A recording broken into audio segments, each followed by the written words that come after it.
Il a été développé dans les années 60 comme un avion spécial pour la lutte contre l'insurrection, ou Counterinsurgency selon son acronyme en anglais. Et l'une de ses principales missions était en tant qu'avion de contrôle aérien avancé, guidant les avions d'attaque ou de soutien aérien rapprochés. Le OB, Dix Bronco, est très apprécié pour ses faibles coûts d'exploitation et de maintenance. Sa polyvalence, redondance, charge, visibilité de la cabine et capacité à opérer depuis des pistes courtes ou semi-préparées. Et nous allons en profiter, je l'ai ici à côté, pour faire un tour en montrant les détails, comme j'aime et j'apprécie beaucoup le faire, pour vous montrer sur la chaîne. Bienvenue dans une nouvelle vidéo de l'Aéropédie.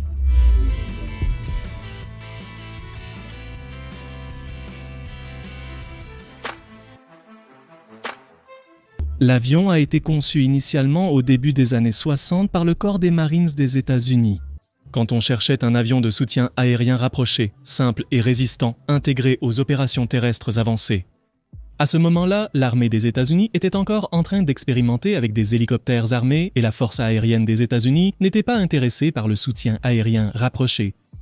La vitesse devrait être très lente, avec des temps de séjour beaucoup plus longs que ceux d'un avion conventionnel, et les moteurs turbopropulseurs seraient optimaux pour cela. De plus, l'avion a été conçu pour circuler sur les routes, de sorte qu'il serait possible d'opérer même dans les zones de jungle et sur des chemins non préparés pour cela. Son envergure devait être très courte. La Marine, l'armée de l'air et l'armée de terre des États-Unis ont approuvé une spécification de 3 services pour l'avion de reconnaissance armé léger. En 1963, les avions militaires existants dans la fonction d'observation, comme le Cessna O1 Bird Hawk ou le Cessna O2 Skymaster, étaient déjà considérés comme obsolètes. Avec une vitesse trop lente et une capacité de charge trop petite pour cette fonction,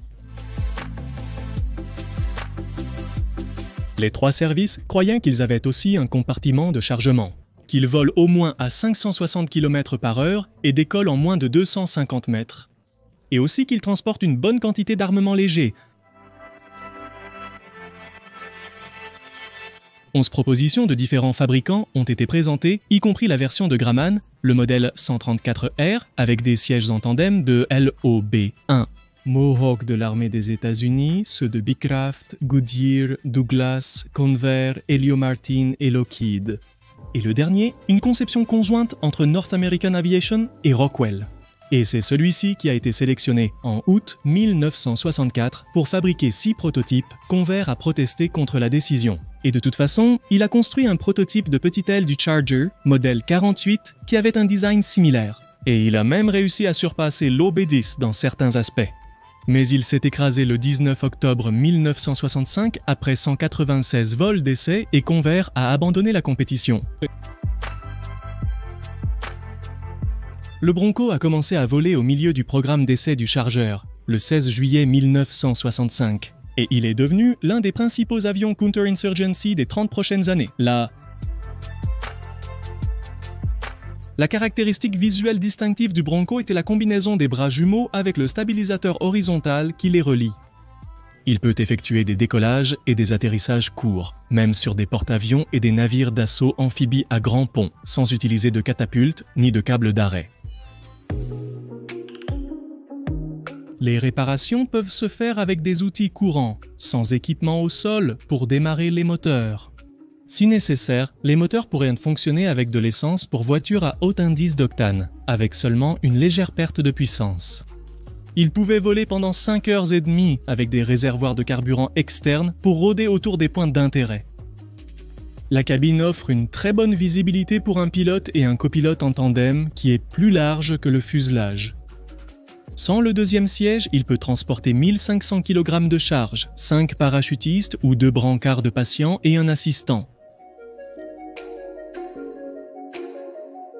Sur la partie inférieure, il a ses petites ailes qui améliorent les performances en vol en réduisant la résistance aérodynamique sous le fuselage. Ils peuvent transporter 4 mitrailleuses 1067,62 mm à cet endroit et il a aussi 4 supports pour bombes, roquettes ou réservoirs de carburant. Il a 2 moteurs turbopropulseurs Garrett T-76 qu'il partageait avec des avions civils comme le Fairchild Metroliner ou le Turbo Commander.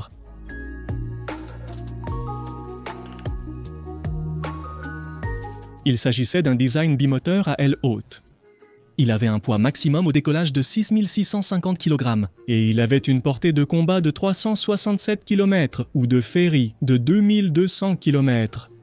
Sa vitesse maximale était de 460 km/h et il disposait de 5 points d'ancrage sur le fuselage et 2 de plus sur les ailes pour transporter des armes.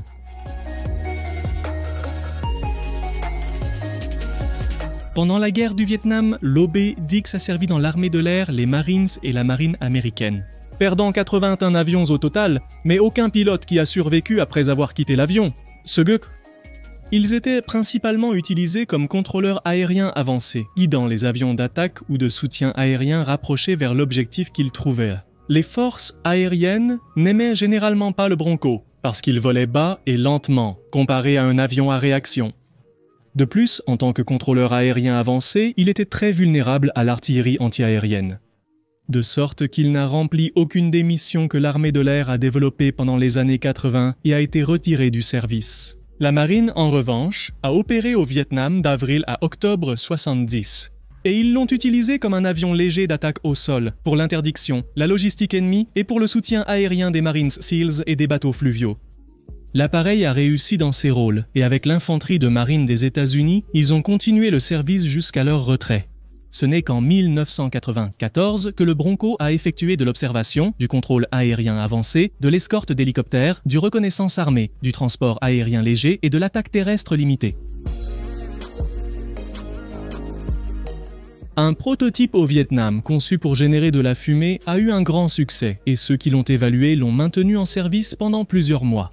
Mais il n'a pas été acquis par les forces en raison d'une perception de manque d'émissions.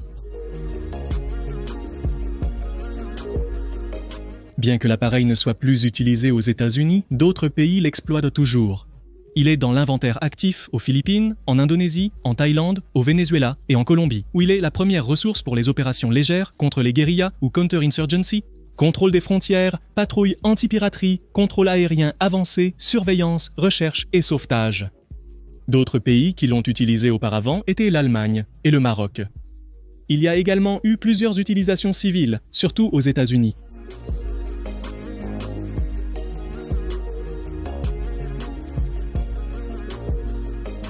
L'expérience opérationnelle a révélé des faiblesses dans la conception de l'OB-Dix. Il avait peu de puissance, ce qui a contribué à des accidents au Vietnam sur des terrains inclinés, car les pilotes ne pouvaient pas monter assez rapidement. Bien que les spécifications indiquaient que l'avion pouvait atteindre 26 000 pieds ou 7 900 mètres, au Vietnam, il ne pouvait atteindre que 18 000 pieds ou 5 500 mètres. Et cela à cause des conditions atmosphériques de ce pays.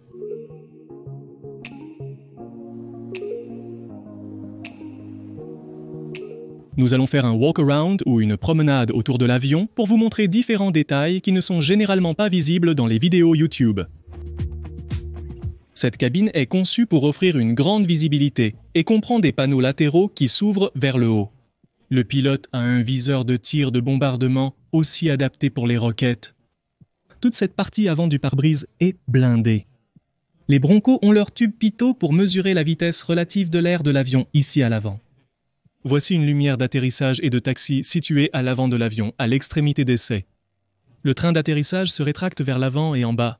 Et protégeant la cabine, il y a 136 kg de blindage inférieur et latéral. Chacune de ces ailes embryonnaires, que l'on voit ici en bas, possède 2 mitrailleuses de 7,62 mm et des supports pour 272 kg d'armement externe. Sur 2 pylônes chacun, il y a un pylône supplémentaire au centre du fuselage, ou pylône ventral pour les réservoirs de carburant, c'est-à-dire un support ventral, c'est comme ça qu'on appelle ça, et il peut spécifiquement porter 544 kg d'armement ou de carburant, comme on le voit ici.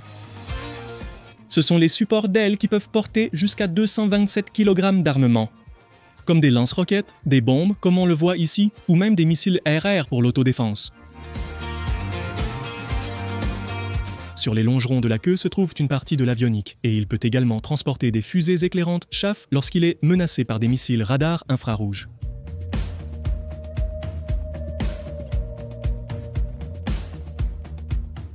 À l'arrière, il a une soute à bagages qui peut atteindre 1550 kg de charge. Et sans le siège arrière, il pourrait transporter jusqu'à 5 parachutistes ou 2 brancards et un assistant. Cela m'a toujours semblé curieux. Les ailerons placés ici sont des générateurs de vortex, un élément aérodynamique améliorant le contrôle de la profondeur.